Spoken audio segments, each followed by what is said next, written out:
بسم اللہ الرحمن الرحیم۔ اللهم صل على سيدنا ومولانا محمد افضل صلواتك بعدد معلوماتك وبارك وسلم وصل عليه۔ بسم اللہ الرحمن الرحیم۔ عزیز طلباء کرام، مختارات من ادب العرب سے بحمد اللہ تعالی آج ہمارا سبق نمبر 9 ہے اور مقدمۃ الکتاب سے الدرس السابع 7واں سبق ہے۔ تو بڑھتے ہیں اپنے سبق کی طرف۔ وہکذا صان اللہ هذه اللغة الكريمة الأمينة للقرآن من الضیاع وانتقلت ثروتها من جیل الى جیل ومن کتاب الى کتاب، اور اس طرح اللہ تعالی نے اس معزز زبان کی جو قرآن کریم کی امانت دار ہے ضائع ہونے سے حفاظت فرمائی، اور اس کی دولت نسل در نسل اور کتاب در کتاب منتقل ہوئی، حتی جاء دور التالیف والتاریخ فی القرن الثالث والرابع، یہاں تک کہ تیسری اور 14 صدی ہجری میں تالیف اور تاریخ کا دور آ گیا۔ وحفظ لنا المؤرخون امثال الطبری والمسعودی والادباء امثال الجاحظ وابن قتیبہ وابی الفرج الاصبہانی ثروة زاخرة من الادب فی کتبہم۔ طبری اور مسعودی جیسے مورخین نے، جاحظ، ابن قتیبہ، ابو الفرج اصبہانی جیسے ادیبوں نے اپنے کتابوں میں ہمارے لیے ادب سے چھلکنے والی دولت جمع کر دی۔ وحفظوا لنا تلك اللغة العذبة البلیعة التي كان العرب الصرحاء يتكلمون بها في بيوتهم وعلى موائدهم وفي مجالس انبساطهم، اور ہمارے لیے وہی پرکشش اور بلیغ لغت محفوظ کی جس کا خالص عرب اپنے گھروں خوشی اور غمی کی مجالس میں تکلم کرتے تھے۔ وجاء منها الشيء الكثير في كتاب البخلاء للجاحظ وكتاب الإمامة والسياسة لابن قتيبة وكتاب الأغاني لأبي الفرج الأصبهاني على ضالة قيمة الكتابين الأخيرين التاریخية۔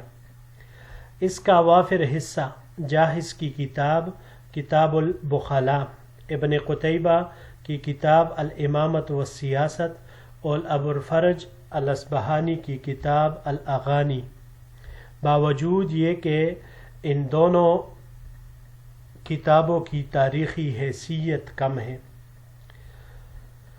وروضۃ العقلاء ونزہۃ الفضلاء وکتاب الامتاع والمؤانست یا مؤانست لابی حیان التوحیدی، اور ابو حیان التوحیدی کی کتاب روضۃ العقلاء، نزہۃ الفضلاء اور کتاب الامتاع والمؤانسہ جیسی کتابوں میں آ گیا، انہوں نے ہمارے لیے اس میں جمع کر دیا اس کا زیادہ حصہ۔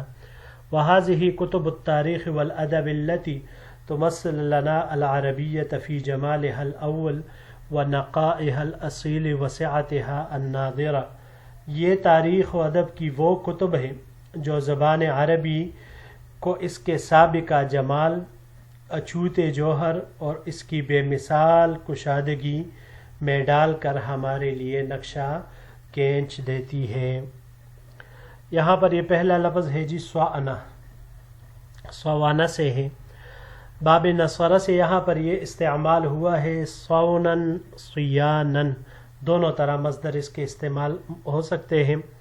باب افتعال سے اگر اس کو ہم لے لیں استیانن تو ان تینوں مصدروں کا ترجمہ آئے گا حفاظت کرنا، یعنی دونوں باب سے تینوں مصدروں کا حفاظت کرنا ہی آئے گا۔ اس کے علاوہ یہ باب تفعل سے بھی استعمال ہو سکتا ہے تصونن، تصونن یہ نفس کی حفاظت کرنا، اس معنی میں یہ پھر آئے گا۔ اگلا لفظ ہے جی الصرحاء، صرحاء یہ خالص چیز کو کہا جاتا ہے، خالص شے۔ یہاں یہ باب کرما سے استعمال ہوا ہے صراحتاً یا صروحتاً، دونوں طرح سے ممکن ہے خالص ہونے کے معنی میں۔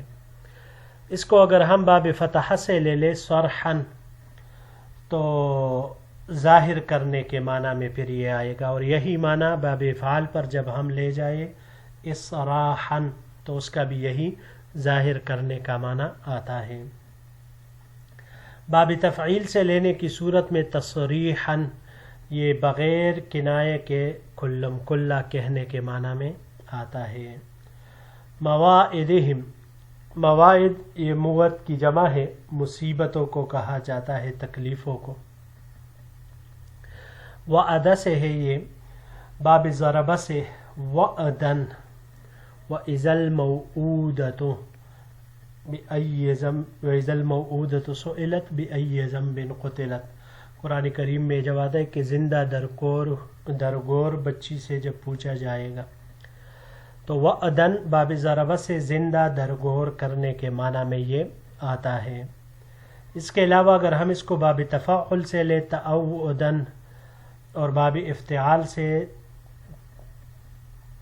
تو اس کے دونوں کا معنی اس کا آئے گا مہلت اور آہستگی سے کام کرنا۔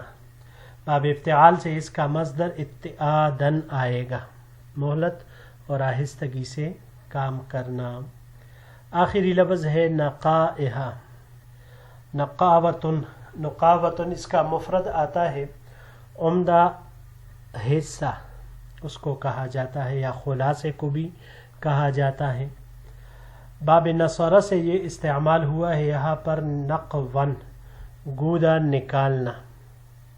گودا یہ چونکہ اصل ہوتا ہے، بالکل جو اس کا مطلوب ہوتا ہے وہی گودا، تو اس وجہ سے اس کا معنی جوہر کے ساتھ کیا گیا ہے۔ بڑھتے ہیں جی اگلے سلائیڈ کی طرف۔ ثم جاء دور المتکلفین المقلدین للعجم، پھر تصنع اور عجمیوں کی پیروی کرنے والا دور آیا۔ ونبغ فی العواصم العربیۃ امثال ابی اسحاق الصابی وابی الفضل ابن عمید والصاحب ابن عباد وابی بکر الخوارزمی وبدیع الزمان الحمدانی وابی العلاء المعری، اور عربی دار السلطنت میں، دار الخلافہ میں ابو اسحاق صابی، ابو الفضل ابن عمید، صاحب ابن عباد، ابو بکر خوارزمی، بدیع الزمان حمدانی اور ابو العلاء معری جیسے لوگ ظاہر ہوئے۔ واخترعوا اسلوبا للکتابۃ والانشاء هو بالصناعۃ الیدویۃ والوشی والتطریز اشبہ منہ بالبیان العربی السلسال وکلام العرب الاولین المرسل الجاری مع التبع، انہوں نے کتابت اور انشاء کا ایسا اسلوب ایجاد کیا جو کہ خود ساختہ، آراستہ و پیراستہ اس طرح خوشنما بنا دیا گیا کہ وہ خوشگوار عربی اور متقدمین عرب کے آزاد، غیر مسجع اور روا کلام کے ساتھ عیبدار ہونے کے باوجود مشابہ ہو گیا۔ وغلب علیہم السجع والبدیع وغلو فی ذلک غلوا اذهب بہاء اللغۃ ورواءها،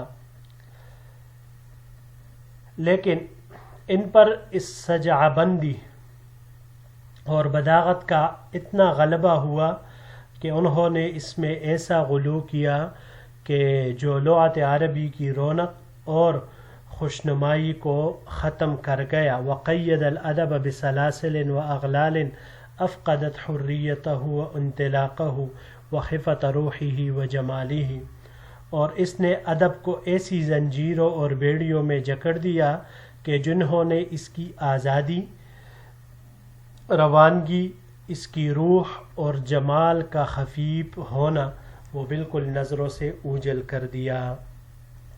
جی یہاں پر یہ چند الفاظ ہے، پہلا اس میں سے ہے نبغہ۔ نبغہ یہ باب ضربہ سے نبغن، اور باب نصرہ اور فتح سے نبوغن، تینوں ابواب سے تینوں طرح کے مصدر یہ آتے ہیں ظاہر ہونے کے معنی میں یہ آتا ہے. اس کے علاوہ یہ باب افعال سے بھی استعمال ہو سکتا ہے انباغن آنے جانے کے معنی میں. العواصم یہ عاصمتن کی جمع ہے، دار الخلافہ دار السلطنت اس کو کہا جاتا ہے. یہ عاصمہ باب ضربہ سے یہاں پر استعمال ہوا ہے، عصمن کمائی کرنے کے معنی میں یہ آتا ہے.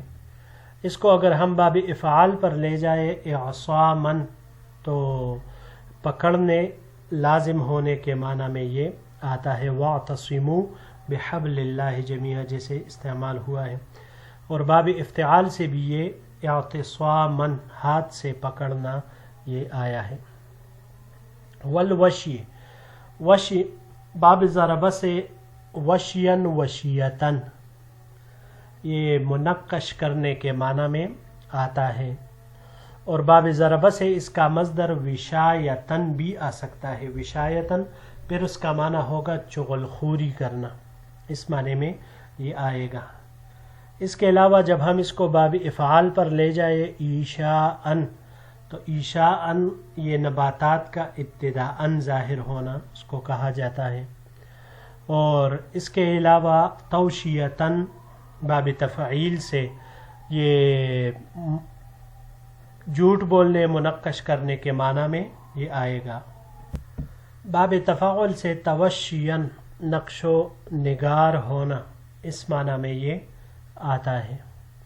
اور باب افتعال سے ایتشاءن ٹوٹی ہوئی شے کا درست ہونا اس معنی میں یہ آئے گا. والتطریز تطریز طرز سے ہے.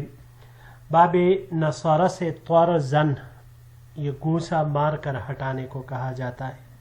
اور باب سمعہ سے اگر اس کو لے طرزن تو بدخلقی کے بعد اچھے اخلاق والا ہونا اس معنی میں یہ آتا ہے. یہاں یہ باب تفعیل سے تطریزن مصدر اس کا آتا ہے خوشنما بنانا.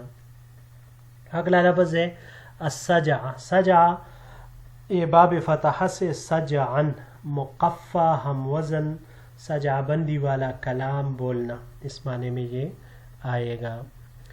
بسلاسل سلاسل سلسلتن کی جمع ہے زنجیر کو کہا جاتا ہے. باب فعلل سے سلسلتن ایک دوسرے سے جوڑنے کے معنی میں یہ آتا ہے. اور باب تفعلل تسلسلن تسلسل الماء یعنی پست زمین میں پانی کا بہنا یہ اس معنی میں آئے گا. اغلال اغلال اس کی مفرد الغل آتی ہے. ہتھکڑی توق اس کو کہا جاتا ہے. اس کو جب ہم باب نصرہ ضربہ مختلف ابواب سے لے سکتے ہیں. پہلے باب ضربہ سے لیتے ہیں. ضربہ سے اس کا مصدر غلن یہ بھی آ سکتا ہے اور غلیلن یہ بھی آ سکتا ہے. دونوں کا معنی ایک ہی ہوگا کینہ رکھنا. اور اگر باب نصرہ سے اس کو لے ہم تو باب نصرہ سے لینے کی صورت میں غلن داخل ہونے کے معنی میں یہ آئے گا. باب تفعیل سے لینے کی صورت میں تغلیلن تغلیلن یہ کہتے ہیں کہ گلے میں توق ڈالنا اس کو بھی کہا جاتا ہے. اور تغلیلن یہ ہاتھ میں ہتھکڑی ڈالنے کو بھی کہا جاتا ہے. اس سے بھی یہی مراد ہو سکتا ہے. جی عزیز طلباء کرام بحمد اللہ تعالی ہمارا یہ درس بھی اپنے اختتام کو پہنچا. انشاءاللہ العزیز زندگی رہی تو اگلے درس کے ساتھ پھر آپ کی خدمت میں حاضر ہوں گے. السلام علیکم ورحمۃ اللہ وبرکاتہ.